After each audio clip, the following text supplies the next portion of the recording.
কোথায় সেই স্বৈরাচারীরা? কোথায় সেই দুর্বিনীত অহংকারী? কোথায় সেই স্বৈরাচারীরা? কোথায় সেই দুর্বিনীত অহংকারী স্বৈরাচার যারা আমার জমিনের উপরে, আমার মানুষের উপরে রাজত্ব চালিয়েছে? তারা আজকে কোথায়?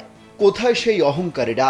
আল্লাহ পাক সেদিন তো বলবেনই, কিন্তু দুনিয়ার মাঝেও স্বৈরাচার যারা, অহংকারী যারা, তাদের শাস্তি পৃথিবীর বুকেও দেন, আর কিয়ামতের দিন তো দেবেনই।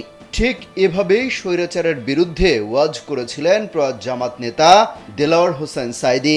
কোথায় সেই অহংকারীরা? সামাজিক যোগাযোগ মাধ্যমে নতুন করে তার সেই ওয়াজের কিছু অংশ ভাইরাল হয়েছে। প্রায় 2 মিনিটের সেই ভিডিওতে তাকে বলতে শোনা যায়, কত স্বৈরাচার আমরা দেখলাম, কত অহংকারী দেখলাম।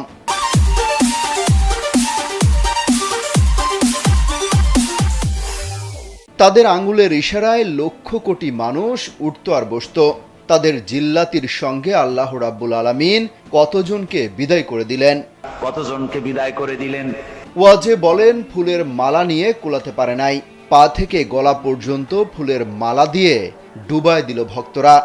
আবার আল্লাহ রাব্বুল আলামিন এমন শাস্তি দিলেন, ফুলের মালার পরিবর্তে জুতার মালা নিয়ে জেলের মধ্যে ঢুকিয়ে দিলেন। অহংকারী আর স্বৈরাচার যারা হন, আল্লাহ পাক এভাবেই তাদের দৃষ্টান্ত দেখিয়ে দেন। আমরা কত দেখলাম, 9 বছরের রাজা, 10 বছরের সাজা।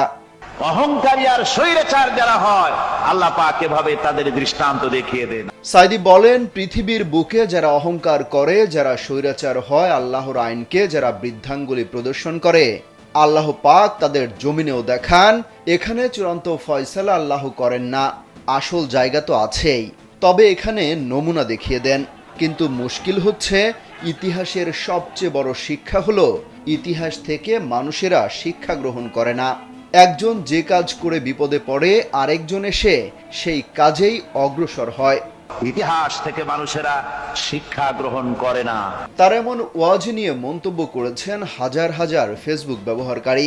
মোহাম্মদ রেদওয়ান হোসেন নামের একজন লেখেন, কথাগুলি 100% সঠিক বলে গিয়েছেন হুজুর।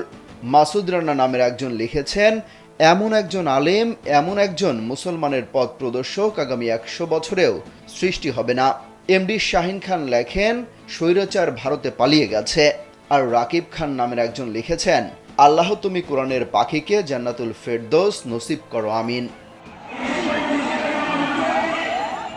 অমিত হাসান রবিন, কালবেলা।